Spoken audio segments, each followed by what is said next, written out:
You're here on Country Chat with Dom with me, Dom, and I'm joined by the fabulous Katy Hurt. How you Hi. doing? Hi, how you doing? Thank you for having me. Thank you for coming on. I mean, it's amazing that you get to come on stuff like this, for Lil or me, because you're in the middle of an incredible tour at the moment, and it's to do with the release of your album, which was released on the 23rd of May.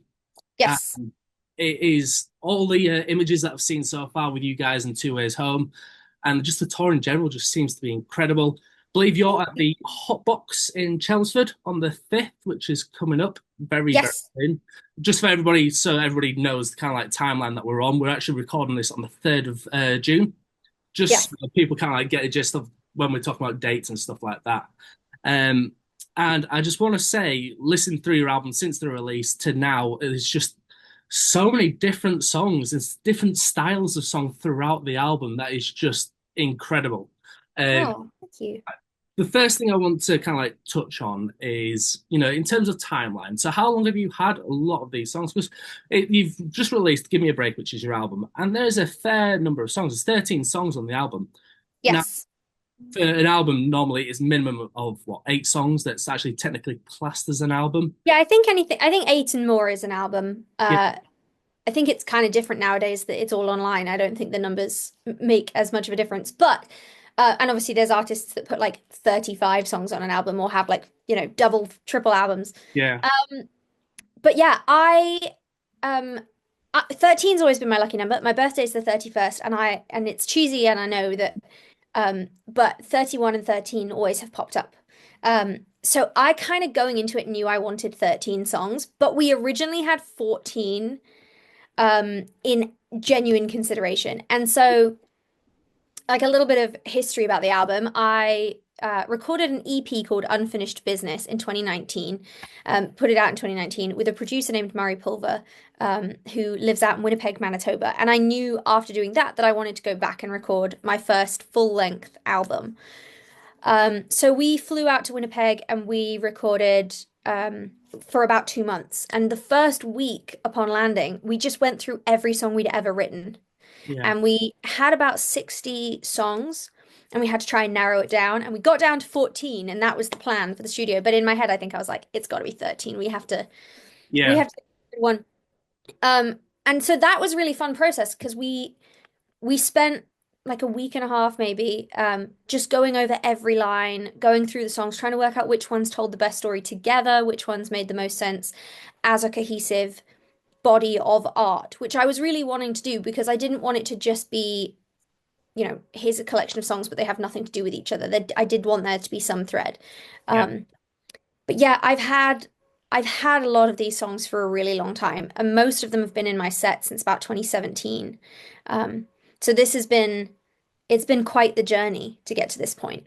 Yeah, I mean, looking through things like your bios and stuff like that, and just even thinking back to even when I first started doing this back in 2019, 2020, I remember watching things like live streams with like Linda Conway from Voice of Woman. And Hmm. I was looking through some of just like Instagram and stuff, and I just clicked on messages like, have I sent Katie a message before? And I actually had sent you a message. Really? Yeah, it was actually just saying incredible live with Linda, and Aw. saying was like, we need to hook this up. This is back in 2021, I think it was. Okay. The He was like, yeah, yeah, we'll do it once I release my new song, and everyone's just we've all gone off and we've all experienced the world, and it's like reading on your website saying that you view Canada as your second home now. Yeah, pretty much. I mean, I obviously still live here in the UK, but Yeah, I've spent most of my life going back and forth between the US and Canada. And when I started recording with Murray, I think we first went out to Winnipeg in 2018. And I think I've been out almost every year since. Um, I, I had originally planned on moving there, but then the pandemic happened. So it's the only reason that I'm not currently living there, pretty much. Um, but yeah, I just think the thing I love about music in general is that you can meet these people that you would never otherwise normally get to know. And the one thing I found going out to record out there is that there's just this huge community of people, so friendly, so welcoming, and they kind of just accepted me with open arms. And it wasn't um yeah, it was I think the thing with country music as well, people do have a very definite idea of what they think it is, and it Yeah. differs from person to person, right? So everyone thinks, oh, country, you must either come from or live in Nashville. Mm. And I've spent quite a lot of time in Nashville, and I absolutely love it there. But that is not the only place country music exists, right? And in Canada in particular, they are responsible for acts like Shania Twain, who's like the biggest country star of all time. That, They live that lifestyle too, and that lifestyle occurs in loads of different places. And so when I got to Winnipeg and I found that they actually had a huge country music scene and they were super welcoming, it just felt like a good fit to me in terms of, just great musicians that really understood what I was after and what kind of music I was chasing. yeah. No, I totally agree with that. I mean, I was during my early days of the podcast, I was chatting with artists like Tennille Arts and Cody Provost, who are Hmm. both from Great Saskatoon art. in Yep. Saskatchewan. It's just shows that it's not just defined into one small location. I mean, everybody moves from wherever they're from to Nashville because they view it as this mecca, and it's totally granted. But I first got into country personally when I visited Texas, and I lived in Texas for a bit in San Yep. Antonio. So there's just so many different styles, and I think when it comes to country music, and when it comes to where people think what proper country music Yeah. is very much what type of sound you're looking for. So Nashville to me is very much a commercialized, this is what the radios are wanting to hear sound. Yeah. Texas, you've got very much that dirt roots, the red dirt road, Red Dirt. grungy, Hmm. emotional sound, really. And then everywhere else has their own kind of like blend within that, Yeah. and Well, I mean, even things like California country. I mean, so many great country acts come from that side of the coast. yeah, Um, And then you have like, beach country and acts like Jake Owen and Chesney. Um, yeah, I mean, there's just so many different varieties. And the other thing I do think is that country music, much like every other genre, there are going to be subgenres. It's not just all rock music is the same. There's hair metal and glam metal and heavy rock and classic rock and there's all different styles. I think people forget that country is able to have that because within country you've got there's things like Americana and there's which is a little bit more bluesy or a little bit more rootsy and it's definitely I think a very broad word or a yeah, very broad term. Um and yeah, I would always consider that I fall into that category, but I don't it's not the only thing. I mean, I definitely take influence from so many genres. I especially as I've gotten older and I've listened to and been around other musicians who've had vastly different influences than me, and then that's become a part of my music because I've experienced it. So whether it's blues or soul or rock, those things they find a way in. exactly. I mean, the way I kind of like view it almost is like a stereotypical picture of an umbrella, and country music is the center handle of the umbrella, and then Hmm. kind of like prongs at the top that holds the kind of like shelter. You got your Americana, you got your bluegrass, you got your different types of rock and jazz and Yeah, everything else that kind of forms into that. It all can blend and mix, and everything kind of like connects together in different ways. And for definitely. people to try and define a genre as just one thing to me is absurd. Because I grew up in indie music, so I used to Okay. like all that indie alternative rock. So the likes of Arctic Monkeys and a lot of northern bands, Pulp, Blur, Hmm. Britpop stuff.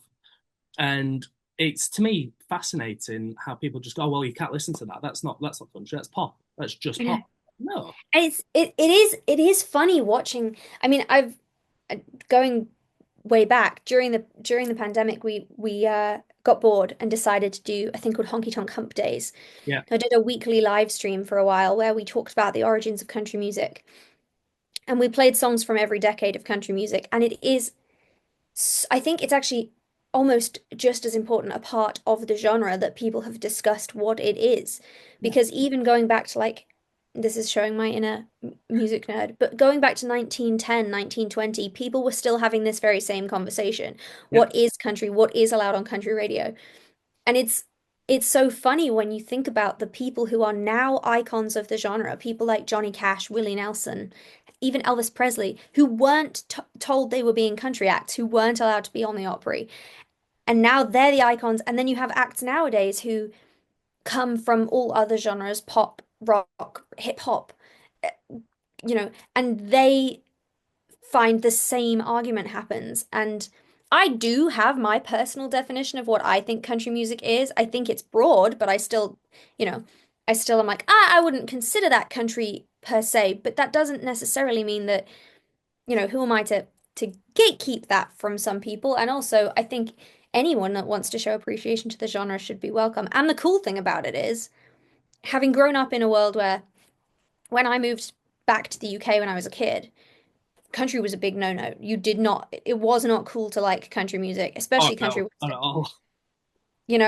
I'm also a really, really big fan. Like I love crooner country, which is what I like to call it. People like Patsy Cline, Jim Reeves, Yeah, Glenn Campbell, which is basically jazz when you really, you know, when you look at the break chords and it stuff. down to the yeah. Um, I like that kind of country. And that particularly for me growing up in the early 2000s, it was not cool to like that kind of music.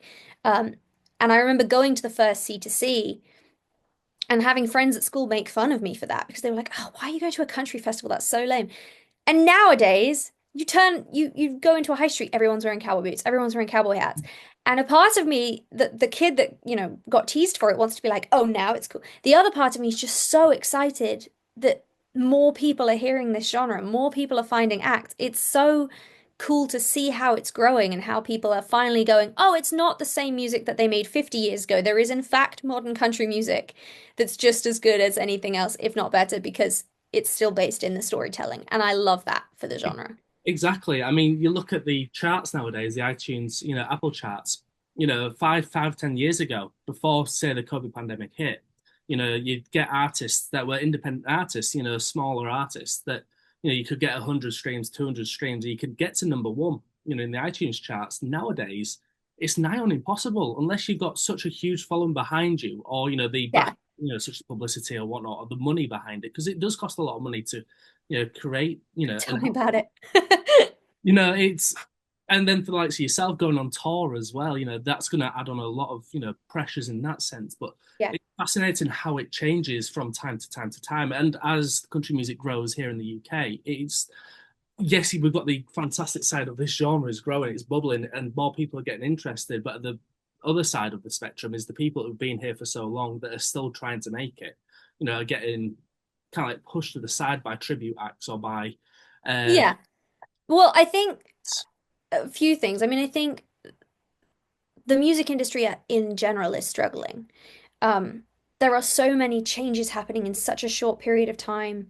yeah, Technology is changing so fast. The way that people listen to music has drastically changed. The amount of gigs people can afford to go to, all those things have a huge knock-on effect, and they have an even bigger knock-on effect for the lower levels of music, which does make it incredibly difficult when you're a grassroots music artist or venue or even blogs, I would imagine, and radio. yeah, Um, that stuff is going to be amplified for smaller genres, and it's going to be amplified for smaller artists. So yes, when it comes to things like tribute bands, I mean, every venue knows they can rely on tribute acts and cover acts. And I don't think there's anything particularly wrong with that because I get why people want to go out and have a good time and hear all their favorite songs. But at the same time, it does make it really difficult when you're desperately trying to be like, but there's really good new music that you should listen to. yeah. Um, but I think also the changes in technology when it comes to things like streaming and the iTunes charts, yeah, like you're right, 5, 10 years ago, if you were an independent country act in the UK, it was super easy to get on the charts because no one else was buying country music. The downside is nowadays, not only is there more country music coming out, but no one's really buying stuff on iTunes anymore because we can all listen to it for free on you have one streaming um You pay £10, whatever, yeah, subscription, that's the word I was looking for. Yeah, you pay £10 for Apple Music, you get all of the songs. Why would you pay? So it is hard to try and convince people to be like, please, it's 79p, please do this. It does make a difference to acts who are smaller. It yeah, is still very possible. And the one thing I would say when it comes to stats, you do kind of have to take them with a pinch of salt. Like it is, still there are still albums on the iTunes charts even today that are like the Islands in the Stream, greatest hits, duets, like um again, like love. But still, the when you go through the listings, there are albums that came out in the 50s that are still on the charts. I don't think that happens with other genres, and I think that's probably because people aren't buying the newer albums in the same volume that they bought the old albums. So the old albums are still there on the chart, which does make it much harder because there's no way that you can outsell Shania, you know? Exactly. Exactly. I mean, Um, when you get the news that Shania's going on tour again, and then everybody's like, "Oh, yay!" and then yeah. it's just constant influxes. Now, in terms of preparing for your tour, for the Yes. Gimme A Break tour, how was the build up to that in terms of to the release of the album to then actually organizing the tour? And now we're actually talking about this in the middle of the tour, and we just mentioned about the costings of stuff. Hmm. It's so cheap. The tickets. I mean, I was looking at ticket for the Sheffield gig, the last tour date on the I think it's the 20th of June, and You should come. just a bit of a plug there. Yeah. But yeah, I'm about to buy a ticket. I was going to buy it just before this, but I ended up coming onto the call now. But yeah, absolutely exciting. And how was the build up to that? In terms I of mean, I've always been a performer first. I started, you know, doing little plays and musicals in school, and I've done them my whole life. And I always knew that being playing live and playing with a band was the thing I was obsessed with. That's what I wanted to do. I love recording, and I obviously have spent an awful long time working on this album to make it perfect. But the reason to do that is so that you have something to go on tour with, in my mind. yeah, So yeah, I take a lot of care over the shows. I mean, it is tricky booking a tour. It never quite works out the way that you want it to, especially when you're doing things yourself. And mhm, um, but that being said, it's all, if it goes well, that's because fans have come and they've bought tickets. Um, and I'm really lucky to get to play with some really incredible musicians and just have fun. Um, a few things on this tour in particular that I wanted. I put out like an open call for support acts, yeah, because I really just wanted to kind of see who else was out there and what other new acts I might be missing. I don't have, I'm very busy trying to figure all this stuff out, but also I want to listen to new music because I got into this because I'm a fan. yeah. So that was really cool, and I had like 75 submissions. Um, for the support acts. Two Ways Home, who are really good friends of mine, they're doing a few of the shows. Their last show is Essex, and then we've got Katie Nicholas playing in Manchester, and Outpost Driver playing in Cardiff. So it's really fun because I'm getting to bring along people I haven't played with before, um, and also getting to return to venues that I've loved and that have supported me throughout my career. So, Square Roots Promotions in Portsmouth, who put on the show at Square Tower. I've been playing shows with them since like 2017. I've been Great. playing the Greystones in Sheffield every year for the past 6 years. So it's really exciting for me to have built those relationships with the venue and with the people in that area and to be able to go back and finally celebrate the album being out. Um, and I know you mentioned that it was cheap. I also object to, whilst I do, I obviously do this, it's my job. But I object to crazy high ticket prices because fortunately, I'm not paying like Ticketmaster or big companies to take a percentage. So I can kind of keep it as low as I can to make sure that people can actually still go out and enjoy live music, which is what I want. So I try and keep it reasonable, but still cover the cost of, making sure everybody gets paid fairly. I mean, that it's fantastic that in terms of keeping the ticket prices low, because obviously, as you say, everybody is struggling to afford to go to things like gigs and stuff. The thing I find crazy is the fact that the ticket prices are so cheap for so many, smaller independent artists that are incredibly talented, such as yourself. Everybody's prepared to pay, £200-300 to go see, the bigger names, which is fair enough. People save up to have those as like family events and Yeah. whatnot. But in terms of like these grassroots venues and these places that you see closing down all the time. I mean, talking about Sheffield, there's a venue called the Dorothy Pax that I Yeah. a few artists in, and it's such a lovely venue. But they had to close their doors down. I think it was about 2 months ago now Yeah, I saw that post. because of the pricing, the amount of tax that's got increasing obviously in the country. Because whatever's affecting us, at the bottom end of in families, it's affecting businesses as well. And I think the other thing is like it's really hard because when you go to lots of shows and when you see lots of musicians, you know that stuff is good at a lower level. When you don't, when you're just listening to music that is on mainstream radio and or streaming platforms or social media platforms, I just think you don't have the social approval. I think, that's why people look at statistics first because they kind of check and see, is the band successful? Should I give them my time or my money? I wish more people would take a chance on it and actually critique it themselves and go, well, I'll listen to a couple songs first. It doesn't matter if they're big yet because they might get big or that's how people grow. So I do think there's a thing about, you'll like a band because your friend likes the band and your friend will like the band because they heard it on the radio, that kind of thing. It'd be cool if people gave it more of a chance. But yeah, definitely, the rising costs of everything does massively affect. And touring is crazy expensive. And there's so many parts to it that I think aren't just the music part that make it expensive. It's the petrol for every band member to drive to the venue. It's the parking in major cities. Not to complain about it because obviously I chose to do this. But yeah, like if it's, I think the other day we were parking in a town and we had the nearest car park to the venue was like a major NCP and it's like £15 for 4 hours. And you've got to do that multiplied by, 5 cars if you include the support. And then that's a huge chunk of your earnings for the night just gone on parking or petrol and things like that, which stopping at the services at midnight because it's the only thing that's open so you can have dinner and then having to pay £9 for a sandwich. It's that kind of stuff that definitely makes it expensive. I mean, we was talking earlier about, the whole going to festivals and stuff and how, you know, in terms of this side of the barrier, we'll call it, being part of press and whatnot, going to festivals is absolutely incredible because you get to see so many different people. But when it comes to, the actual everything around it, I'm not slating it whatsoever because I absolutely love what I do. But in terms of, I miss so much that happens in terms of performances and whatnot because I'm in the middle of interviewing, and it's going to be the same for yourself.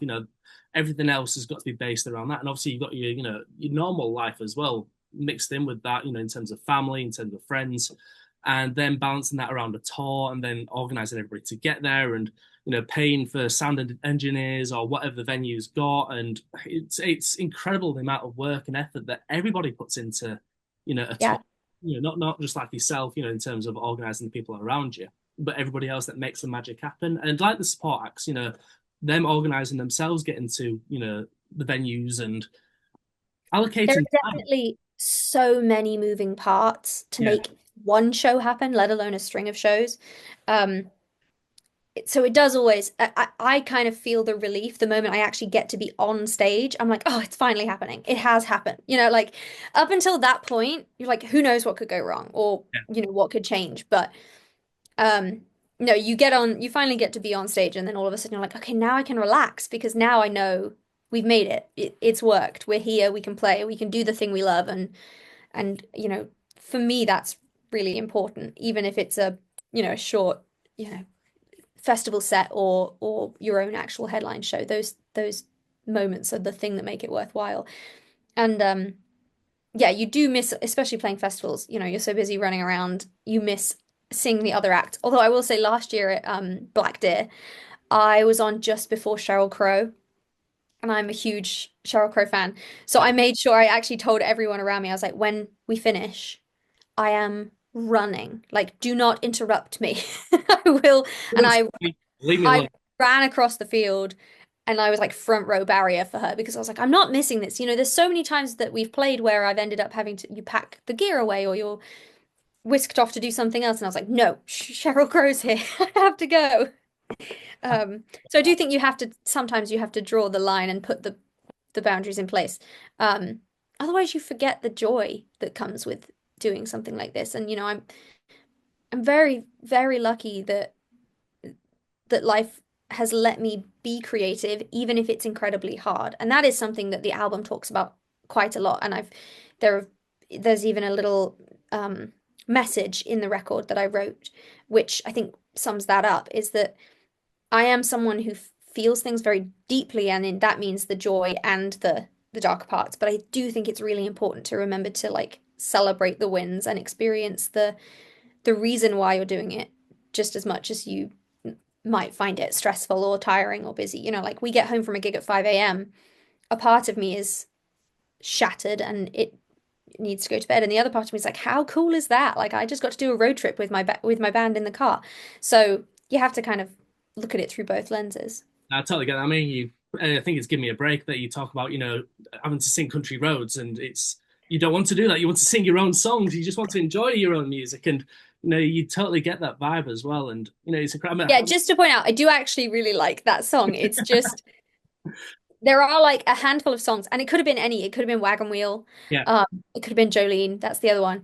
It doesn't matter if it's your own headline show or not. If you say or even remotely hint that you are a country person, someone is going to yell, sing Country Roads or sing Wagon Wheel yeah. or sing, or, like, uh, The Devil Went Down to Georgia. Those kind of songs, which are so iconic. And you can't avoid them. And I think when we wrote that song, I was just so tired of it. And obviously, it's not because of the songs. It's just that feeling of going, oh, can you just give me a break? Just enjoy my music. Um, Totally respect so that. yeah. Huh? I totally respect that though. Yeah. It's so true, and it sort of reminds me. This is scratching my brain a little bit, but I believe there's a podcast someone did. It might have been Kezia Gale talking about Wonderwall. We don't want to play Wonderwall or something, or Same, yeah. Wonderwall's the like yeah, that. I feel like if you play in the UK, you have to do that or like Mr. Brightside. They're the like pop versions of that, basically. Um, talking about and yeah, songs that people have been loving. How have the crowds been so far in your tour in terms oh, just the of best. I'm so we have such wonderful fans and generally just people that come to shows at this level. They are always pretty nice. Um, yeah, no, it's been really fun, and I think I'm in a pretty lucky position in that a lot of the songs from this album, I've actually put out 8 singles because it took so long. That was never the original plan, but um, trying to fill the gaps while figuring out how to put the record out, I put some of the songs out. And so some of these songs, like Sounds Good in a Bar, came out in 2021, yeah, which means that people know it really well and it's had its own life. So when we play it now, even though the album only came out on the 23rd, um, everybody's singing along and everybody knows the words and they have their favorite moments. And they have the singles from the album are songs that they have lived with for a while and have gotten to know. So I'm not having to kind of hope that people like it. There are certain songs I know that people are going to love because I've had that time to build the relationship with people about it. So, you know, it will never not make me cry hearing people sing along to Sounds Good in a Bar because that song is about the journey of, having worked as a waitress, having played bar gigs and been yelled at um and hoping for the day you get to play your own show. And now I am playing my own show and people are singing the songs back. And so that, obviously means a whole lot to me. Um, Songs like Wish I Could Give You Up again came out as a single and now it has its own story. I mean, even the other day, even songs from my last EP, someone told me that they broke up with their partner and they sent them unfinished business. yeah. Uh, and then they got back together. And so now I get to hear those stories when we play these shows and I have that relationship, which is really cool. And then it's really exciting because then when I get to play the new songs that people haven't had a chance to, get to love, um, we both get to experience the new joy of like figuring out which parts. And one of the other things about that like Country Roads um part in pretty much all of my EPs or albums there's been at least one part which is like the crowd is supposed to yell this. Mhm. So in the last EP we had in the Pieces of Me EP I put out way back when there was a song called Small Town and there was a part in that where everyone shouted no way. In Unfinished Business the same thing happens in Drink, and so in this I was like I really want the crowd to shout Country Roads, or I really want the crowd to shout Daydreaming in the Kiss. Yeah. Those are the moments I put in so that they do become something that people want to kind of sing along to and cheer along to. And Just as a sidetrack, since you say about Daydreaming and the Kiss, one thing I just want to talk about the technical side of things on the Kiss is Mhm. I'll go back to the tour in a second, but I love the way that the harmonies in the background where it's saying Daydreaming. it pans Yeah. left and right, so it kind of like flows through you, and it's just one technical thing that I just absolutely loved. Oh, If you listen on your phone, you're just on the phone speaker, you won't really get that. But if you're in a car or if you've got headphones on, you really pick it up, and it just yeah. adds that extra little bump. Yeah. I just wanted Glad to you just throw noticed. that one in there since you mentioned it. But it's Thank absolutely you. incredible. Well, yeah, there are definitely moments like that where, I mean, this is the first time, doing this album, we had the time in the studio to really play around with things and decide, what we wanted each little part to sound like and fun stuff like that, where you can make it seem like it's a daydream or part of the ether around you kind of thing. Um, those are things, which I don't think most people pick up on. Thank you for picking up on it. But I do think they make a big difference to the overall way that you experience a song. So, yeah, that's something that I've loved seeing as the more and more people learn the words and then they do that part for me so I don't have to do it, which is really fun. I think that'd be a pretty cool thing to have, in almost like the crowd to have it kind of like flow Yeah. Have inside. the left half do the first, the right half. Yeah, I think that'd be that'd cool be to see. cool. Yeah, I absolutely love it. In terms of going back to the tour, then, is there any individual song that has just been released that people have kind of like attached to straight away, in terms of what's out in the album? Not ones that you've kind of like released before and added into the album, but brand new ones. Is there any kind of like individual one that you've Um, blown up a bit? Good question. Well, I mean, maybe this is just me, but I've really been enjoying playing All We Ever Have. Yeah. Um, it's a very quiet, reflectful kind of moment. Um, but especially the shows that we have done a few shows now with pedal steel, and it just sounds kind of like a little whispered, reminder reflection thing. And I really enjoy playing that live because I like seeing people's faces when they hear the words in person for the first time. I think that's the kind of song I think could be easily missed, um, in the sense that it's not the big catchy chorus. It's not like gonna capture your attention in quite the same way. You really do have to take a minute to appreciate it, but it's really fun. It's also a chance for me to just catch my breath in the set. Like it does we have a lot of high energy songs and I love high energy songs. I love rocking out and doing all that stuff. But it is nice to have a moment where you're like, okay, and breathe and like take a minute. So I've been enjoying watching people's reactions to that one.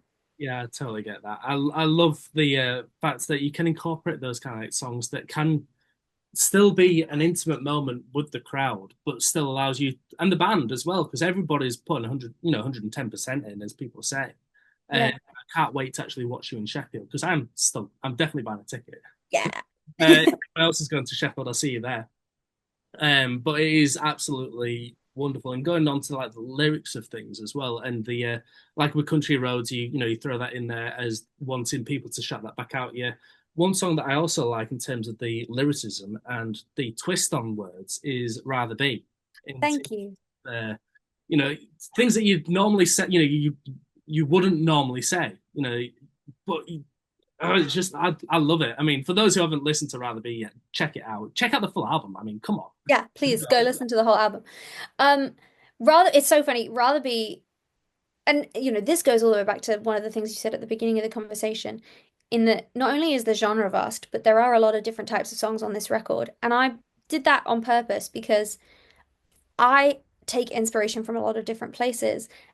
And I tried really hard to just pick one, and I can't do it because I love the power ballads. I love the sad, more traditional style songs. We have a couple of them on the record, songs like Feather or All We Ever Have, even sounds good in a bar. But I also really love and have a lot of fun playing songs like Rather Be and even, on my last EP, Revved Up, which let me really use my voice like an instrument, which is really fun for me. And I couldn't give up either part of that. And I think it would, I think it's what makes it more interesting as a set to watch live. Um, but Rather Be has one of my favorite lyrics we've ever written. Gav and I co-wrote that one, and there's a line in there about like your current waist size on your high school Levi's, we just ain't suited, which I think I was like, is that too mean? Like, am I being too mean? But one of the things I love is that like it gives me a chance, like it gives me a chance to say all the things I couldn't necessarily say in person. And I get to play all these different characters, and they're all me, but they're all little characters for each song where I get to actually talk about things or experience things in a way that I can't necessarily do in real life because you can't say those things to your actual boyfriend or boss or whoever you're mad at. Um, or at least you could, but you'd probably have to deal with consequences. You're allowed to feel them, you just can't Yeah. really say Yeah. them. We all But have. that's what's so fun about putting it into song because you get to get away with things that way. Um, and you can take chances. And so it's really fun for me, like stepping into that version of myself at a show or even when I put, listening to the record and getting to feel sassy and powerful. And um, that song in particular is actually made up of quotes. A few of the things in that are quotes people have said to me. Are they? Yeah. Um, there's one in particular, I told the story about this before we putting the song out, where I went into a business meeting with an agent and he patted me on the head um, as he walked past me and was like, "You're pretty good, you're pretty good for a girl," kind of vibe. Um, and he was like, "Oh, little blondie." Like those are genuine things that people have said, and I've obviously harbored that throughout the years. And I was like, "Right, let's Let's get this down. let's put this down." So it is. Thank you for picking up on the lyrics of that because I think it's lighthearted in the way that it's like, I'm not actually mad. It's just fun to kind of take a minute to be like, whoa, whoa, whoa. Yeah, he's putting a light-hearted spin on very serious, Yeah, because they are very deep feelings, and it's something that everybody goes through, and I think that is the great thing, not just rather be, but in songs in general, is the connection that you have, and it's one of the songs that I always found myself coming back to, listening through, and I don't know, it invokes something, and it yeah, it just, does. it It's just fun. Also, it's fun to dance to. Like it's the way that I love when we were working on that, we were like, okay, what do we do with the bass? And it was really fun to be like, well, let's just not have any until the second verse. And then when it finally comes in, you're like, whoa. And then you kind of have to bounce along with it. That's it's just a fun song. And yeah, you're right. It is a very serious topic, and I do actually think people shouldn't say those things, but it is nice to kind of have a little lighthearted way to call out that kind of behavior and make fun of it and kind of play with it. But that's what like so many of my country heroes, when you listen to songs from Miranda Lambert or Leanne Womack, um, there's a Leanne Womack song I love called "I'll Think of a Reason Later," where she's like, "I hate her. I'll think of a reason later. It doesn't matter." Like that's so integral to like female country music. It's always like, "I'll murder him," yeah. but with a twist. It's always um the girls in country music definitely don't hold back. And so I felt like it was like, oh, okay, well, this is actually fine. Like it's not, I don't have to worry about this. Um yeah, I mean, the other thing is I do approach songs lyrics first. Yeah. I think that's one of the reasons for anyone that might be new to my music. If you watch any video of me in the last like 8 years, you'll see that I have Gab Żabka playing the guitar with me. He co-wrote the entire album. We have a couple songs in the album that were also written with Murray Pulver, who produced it, and one which is called Oh Girl, which we had Rihanna Ray Sarge on as well. But Gab and I have been in a writing partnership now for about 8 years, and I think the reason that it works so well is because he approaches things guitar, chord, melody first, and I approach things lyric first. And so often what will happen is we'll be at a show, we'll be in soundcheck, and even at the Bath show on the weekend, we got in the car afterwards. I was like, "Oh, halfway through this set, I've had an idea, so I recorded it on your phone while we were playing." I was like, "How did you do that?" Like, That's so insane. yeah, he found a way to do that. Um, but it's really fun. Like, we'll be in soundcheck, he'll come up with a riff, and then I'll come up with a story, and then we'll put the two together. And I think we complement each other really well that way. So it does allow for interesting combinations, Sometimes he'll play something that kind of sounds sad, and I'll turn it into something that's the complete opposite and vice versa. So yeah. Kind of really shows that, when creativity strikes, it doesn't matter where you are when it happens. Okay. It can just literally just, Just whenever. I do think I think it's funny because a lot of writers, especially country, is kind of famous for the Nashville Writers Circle, and that it is viewed like a real job. There are people who do that 9 to 5 every day. yeah. I can't really view writing that way. I would love to be able to go and do more of those kind of writes. I'm definitely open to it. But the thing that I've always found is that the reason that these songs are, in my mind, the reason that part of these reason the songs are interesting is because they do just happen.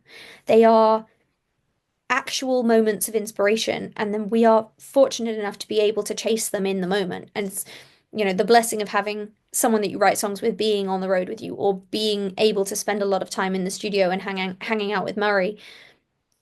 Like all we ever have was written because we were just sat in a room. I think we were in the middle of doing something else, and I was complaining about like the traffic or something.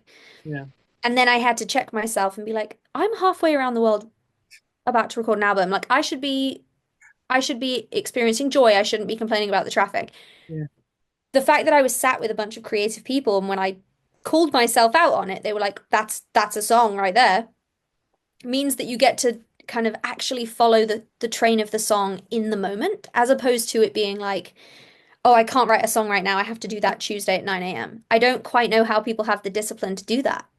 I Maybe think it's just because I'm undisciplined. We'll see. I've always got respect for songwriters in general. I mean, to have the creative ability to create something from nothing, even if it's just a small little thing that happens, such as traffic, to me, I find is absolutely incredible.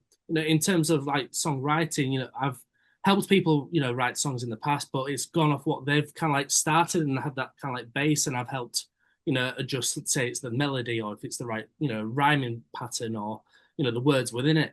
But I've never been able to like sit down and say, okay, I'm going to write a song now. And credit massively goes to you for, in terms of being able to take what is going on in your heart, in your head, in your soul, or what's happening in your environment, and then creating it in a way that everybody connects with you. And Yeah, it's a magical art form. And I thank you.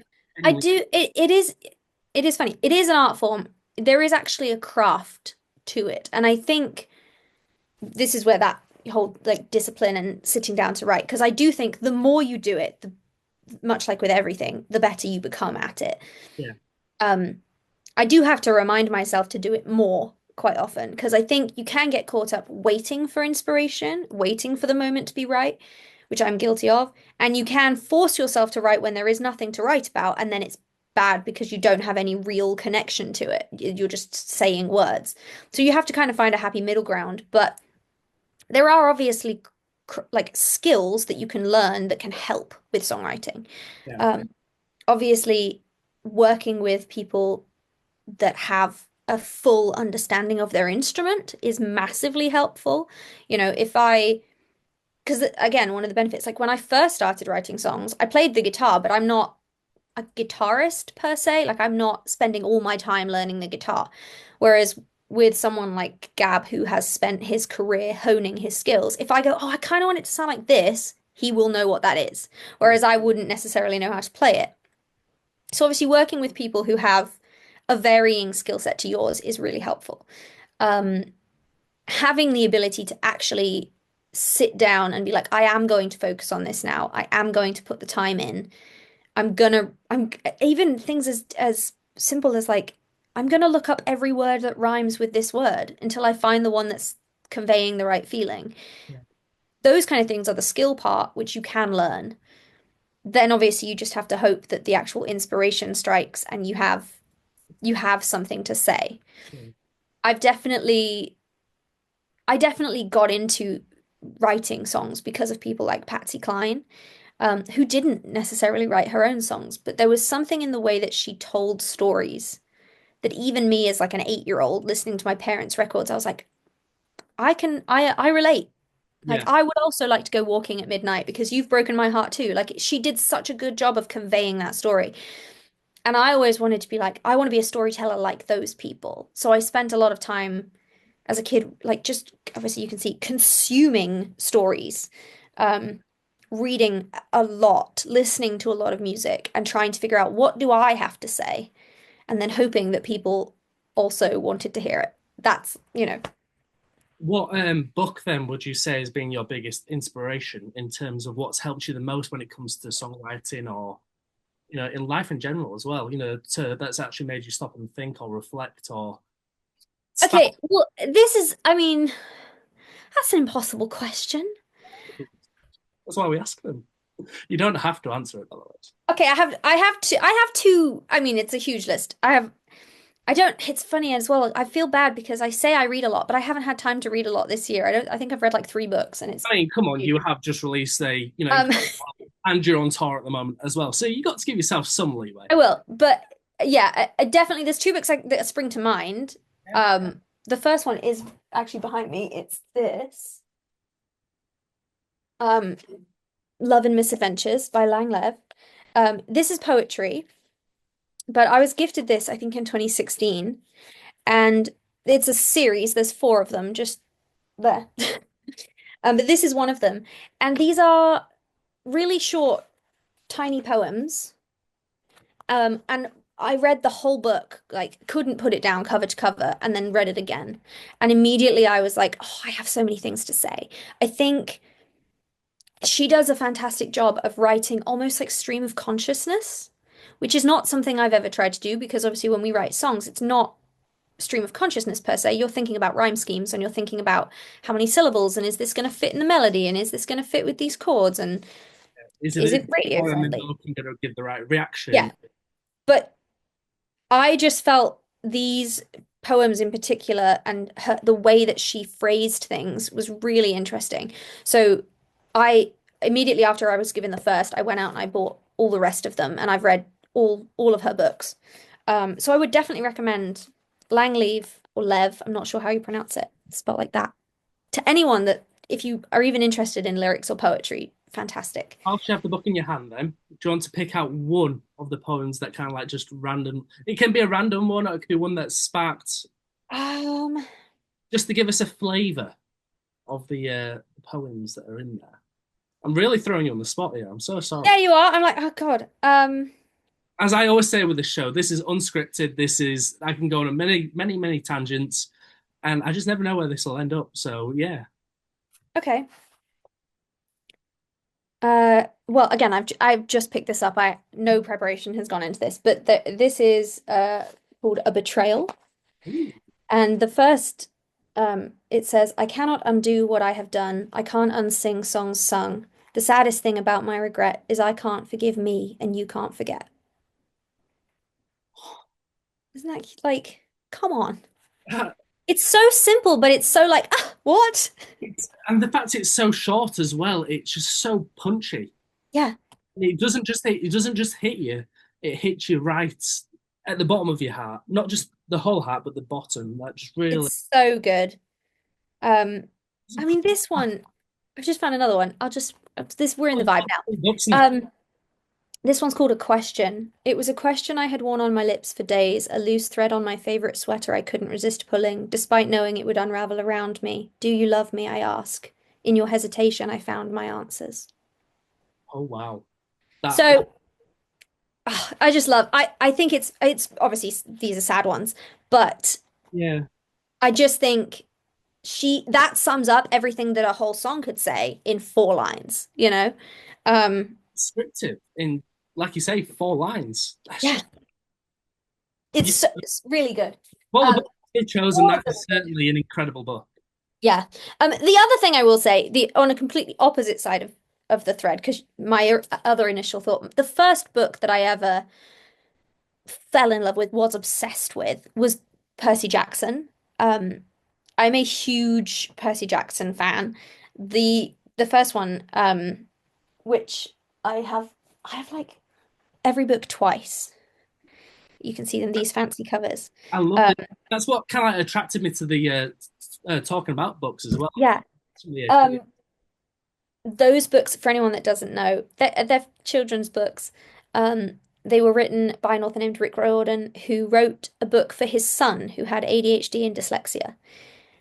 And he explains that to him in the sense that ADHD and dyslexia are his battle skills, and because his brain is hardwired for ancient Greek and not English, because he's a demigod and he's the son of Poseidon.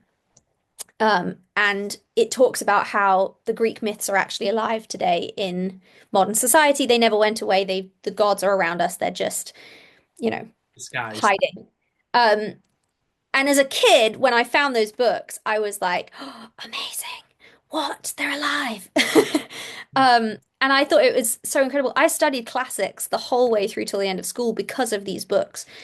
So I did Latin and classics f for 12 years because of it. And I was going to do it at university if it weren't for the fact that music took off. Um, I just think the way that he spins everyday stories and he explains everyday situations with mythology, which I think is incredible. It was kind of amazing to me. I read those books as a kid, was obsessed with them. I'm really sad. I actually have a reading copy and a display copy of every book because I'm That's like, not bad at all. I mean, that's you being proud of what you own. yeah, That you have a clean, crisp. they're so good. And I found out 3 years ago that I actually have ADHD. I got diagnosed, which was kind of like, well, duh, but also a revelation because I didn't understand why I related quite so hard to those books until I realized that they were written for people like me with creative brains that process the world differently. And I do think that when you view the world, like I've always laughed that I'm have too many emotions, and it's one of my like superpowers and weaknesses in the sense that if I'm like happy or sad, I'm crying. But then I have all these big feelings I can write songs about, and I tend to experience things deeper. And I didn't know why that was. And I always just thought, oh, I just have a lot of songs that I want to write. But now I'm like, oh, no, it makes sense. My brain is wired to feel things this way, which does massively help with writing songs and viewing things from a different perspective. And that definitely helped with viewing things from a different perspective. Is it real life? Is there a myth going on here? Is there something more to the story? I think, I mean, I've got ADHD as well. I've had the doctor confirm it over the phone, but they weren't officially diagnosed because it costs money, and I've got to go private to actually get an official diagnosis now because I'm 32, 33 now. But I totally get that because we do view things differently. I mean, it's like when I listen to music, the way that I connect with music, I emotionally connect with music. So whether it's anger, sad, happy, whatever the feeling, Yeah. I can pull that out, and that's what allows me to listen to like the little details within it, and that's why I've always really enjoyed music, and that's why I enjoy talking about music as well, which I find really fascinating. Obviously, for yourself in terms of the songwriting and the way that you take in books and everything else, it's just so. I genuinely find it fascinating how the mind works around that as well. And Yeah. I noticed in front of the books as well. Is that little Pokemon? Is that an Oddish I see or something like that? The little, These, yeah. oh, those are my Funko Pops. Okay. What's that Um, little green one, like the turquoisey one? this one, that one. Can we just Okay, we've gone down the rabbit hole now. We're not talking about the album or down before. here now? We've moved on. Um, this is Pegasus. Oh, that's incredible. Because basically was full classics obsessed, Yeah. and because of those books, and the Hercules movie, the Disney Hercules movie is it's one of the best movies ever. I've watched that movie an obscene amount of times. Um, and so as a gift for a birthday a few years ago, somebody got me Zeus, and this is Zeus holding baby Pegasus. I've got baby Hercules, and if I pan the shelf around, I have the whole cast. And That Dolly that Parton, that actually might be my tiny Dolly. a little bit like Dolly. Dolly almost looks a bit like Taylor as well in that sense. Well, it's yeah, just rhinestones and a guitar. Pick a blonde country singer. Um, I think but Hades is my favorite though. There, yeah, little Pegasus. choose Um, it. Hades. and I have Bambi up there on the top shelf as well. They just, it's a I never intended to start a collection. It was just that, when it's like the other thing, I've always loved polar bears. I'm a huge, huge lover of polar bears. And so a few years ago for one of my birthdays, my incredible fans got me an adopted polar bear. Yeah, Um, but these are the kind of things, when you say you like something as a kid and then every birthday ever you get one. yeah.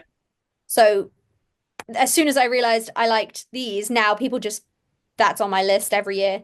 Yeah. So the collection will continue to grow, which is really Bring like fun. your own room dedicated to them as well. Maybe one day, maybe we'll Well, see. it's funny.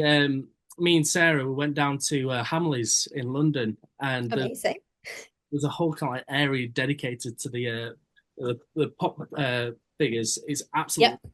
magical. I was just like, as soon as we got to that level on the floor, I was walking around like, oh, I've never been before. So I They was just, have them for everything now, and they have them for like all the Marvel movies and stuff. And I've had to explain to people, I'm like, do not buy me anymore. Like, stop.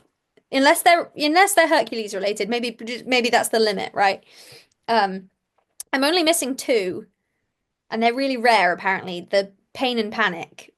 Um, if you're watching this and you know somebody who has these two, Give them to me. absolutely love it. Yeah. Just to go back to the music side, so we talked about Yes. songwriting and viewing songs like Patsy Cline when you was 8.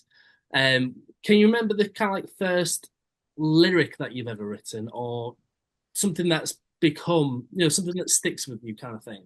What's like the earliest memory of a song? Oh, interesting question. I think when I was like, because I have all my songwriting books. I have a whole drawer in my desk full of like lyric books, um, including my first ones from when I was like 9, 10. I do have somewhere in a book a song which I wrote when I was like maybe 9 years old about Scooby-Doo. I can't remember any of the words, but that was probably one of the first ones I like. Something about a monster, and the gang will find him. I was obviously just trying to figure it out. So that is somewhere. But I do remember like the first time I put my first single out when I was 11. So I've been doing this, like officially released my first single at 11, and it was a song that I had written. It was called Wait for You.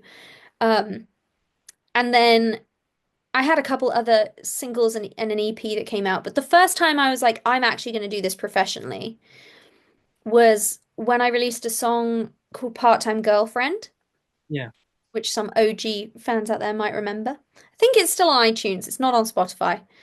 Um, I'm sure I saw Part-Time it Girlfriend. somewhere.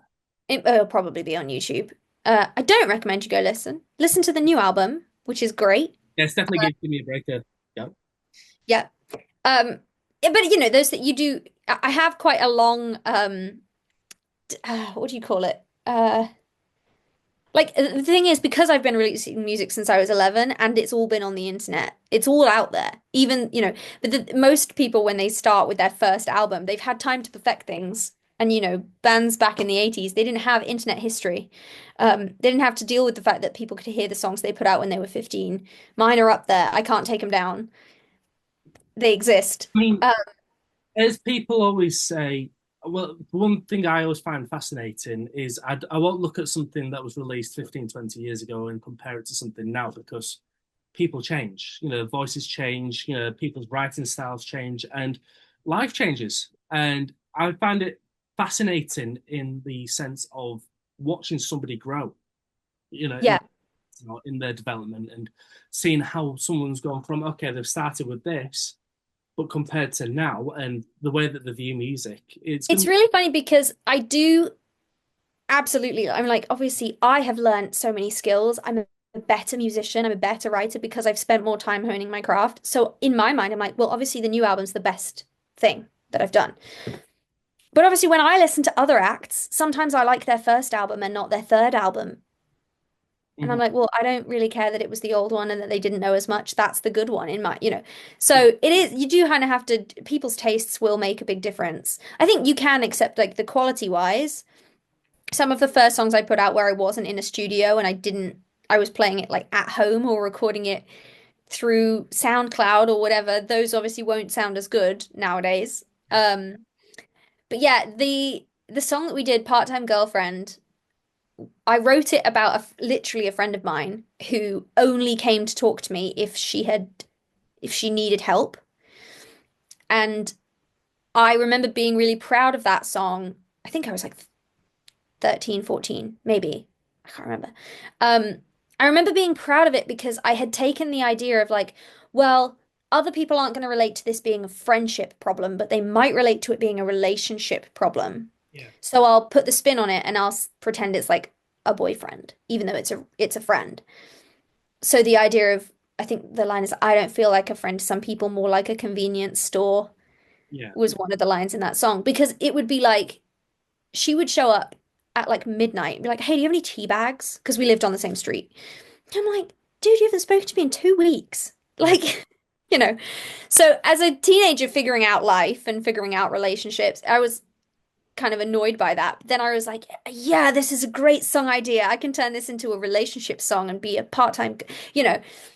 And then people liked it and people encouraged it and it charted like we talked about on the iTunes charts. And so I was like, whoa, maybe there is something more here. Maybe I should be a music like a songwriter and a musician. And that definitely gave me some validation, I think, and encouraged me to keep writing and keep releasing and trying more stuff and see what happened. Yeah, Yeah. bellowing the flames under the fire, making that. Yeah, a little bit. And then the other thing I do remember in terms of live performance, I was we were on a family road trip. We were going to visit some family in North Carolina, and my dad surprised us and was like, "Oh, hey, everybody get ready. I have plans for this evening." And he wouldn't tell us what it was. And he had managed to get tickets to see Rascal Flatts at the Charlotte Amphitheater. And I must have been like maybe 13. Mm. Um, and I remember it was like I am sure I had been to concerts before that, but it's the first one I really remember. Um, and I remember having to stand on my chair because I couldn't see the stage. Um, and seeing Sarah Evans do the support slot. Sarah Evans, Justin Moore, and Rascal Flatts. That's incredible. And I remember just, I think I stood on the chair the entire night, just mouth open, just like, oh, this is the best thing I've ever experienced. I'm doing that. Like, Mm. and I walked away from that night knowing that that was what I was going to do with my life and that everything else was kind of like, well, it'll only if it helps me get to do that Yeah, because that's the coolest thing I've ever seen. Um, and yeah, so that was definitely a moment where I could pinpoint being like, this is what lit the fire for me to be a writer. This is what lit the fire for me to be a performer. And now, finally, all these years later, 2025, I actually have an album, a full-length album that is mine, that is out, which is very exciting. out on the 23rd of May. If you haven't listened to it yet, make sure you do. I mean, it's filled from the start to the end with such a variety of songs as well. If people haven't checked it out, you really do need to. And get yourself, if you listen to this before the final day of the tour, get yourself a ticket and come Come down. to the show. Come say hi. Well, I Um, mean, one of my other favorite things about playing live is that I get to meet everyone. And I think it is one of the blessings of still being an independent artist and still having control over my schedule in that sense. I love hanging out at shows. One of my, again, like another favorite memory is going to see Kit Moore, and he stood in the lobby until like 3 in the morning so he could meet every single person that played that show, that came to that show. And I always knew that if I became an artist, that's what I wanted to do. It was these are the people who let you do the thing you love for a living, you know, the people that support music and support artists and that love songs. And so I love hanging out at the merch desk afterwards and getting to say hi to everyone. So please do come to a show so we can meet. I think it's the main thing as well is remembering the roots, remember where it all started. And, it's the fans that allow people to develop and, grow in a sense. It's the people who are buying the tickets, who's coming to the gigs, who's buying Yeah. them. We was talking earlier about streaming, streamers in terms of Spotify and Apple Music. Yeah, it's fantastic for festivals to see your numbers in terms of who's listening to you. But in terms of the financial side, it doesn't add up. It's the merch, it's the gigs. No, yeah, it's definitely live performances where the remaining money is essentially for acts because unless someone buys a ticket or buys a CD, you don't really make much money from streaming. I think it's very easy to get caught up in hating streaming. Yeah. Obviously, as a fan of music who wants to listen to loads of music, it's amazing. Yeah.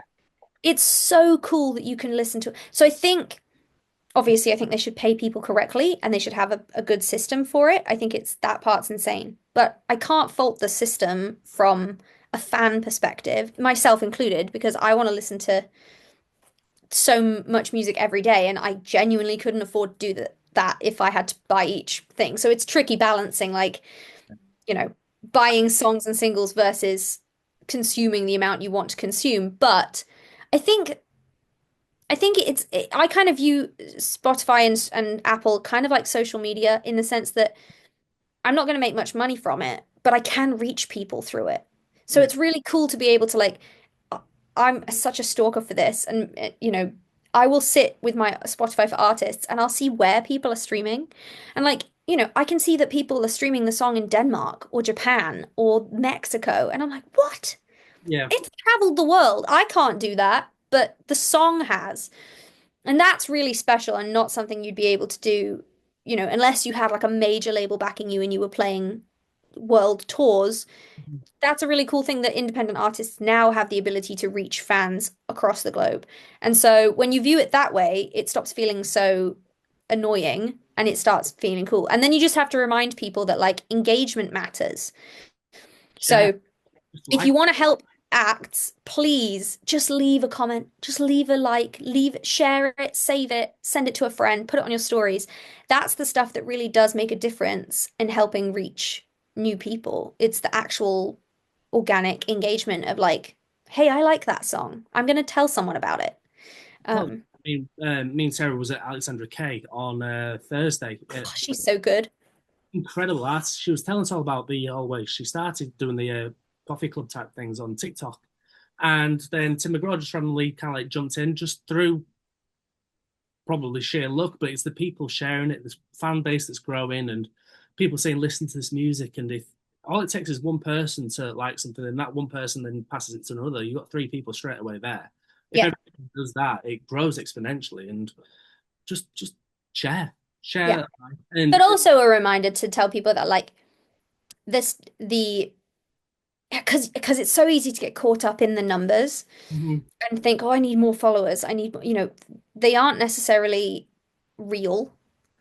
It's very easy nowadays to not have real statistics, but it's also really hard to keep it growing. And I think just like, yeah, just engage with artists that you love and because you can help them that way. And it doesn't cost anything because that stuff's free.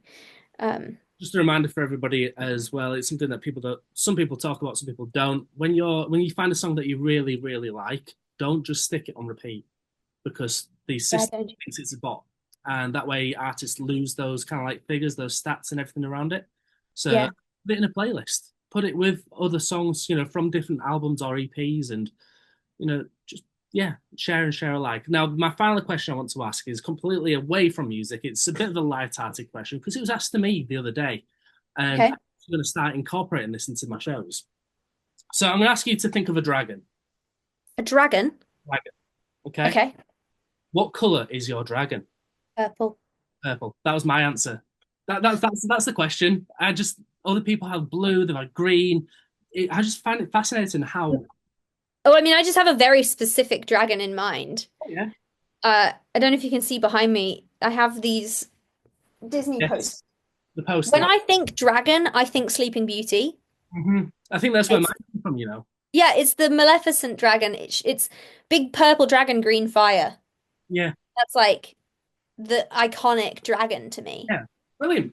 Well, So, thank you so much, Katie, for coming on. It's been an absolute pleasure. pleasure.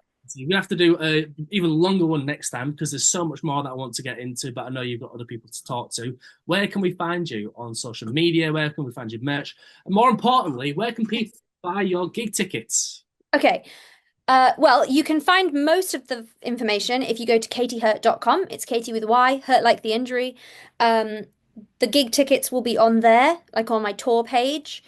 You can also find information about gigs on Spotify because they list all the shows and on my Facebook page where I have all my events.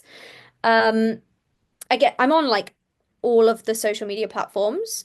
But if anybody has any questions, then comment them in the comments on this video and then I can answer and we can continue the chat. So if anyone has any questions about any of the songs or where they can find me or anything like that, then just leave it in the comments and I'll try and get back to you. Or just let us know your favorite song that you're enjoying. Just anything. Just oh, Yeah, I'm really curious actually to find out which of the album tracks people gravitate towards because it will depend on which side of, I guess, me you prefer, whether it's the ballads or the rocky stuff, or, are you going to be in it for the ones that are more traditionally country versus the yeah. more southern rock style? So yeah, let me know which one is your favorite. Amazing. Thank you so much, Katie, for coming on. Thank you for tuning in, and I'll see you all next time. Just bye for Thank now. you so much. Bye.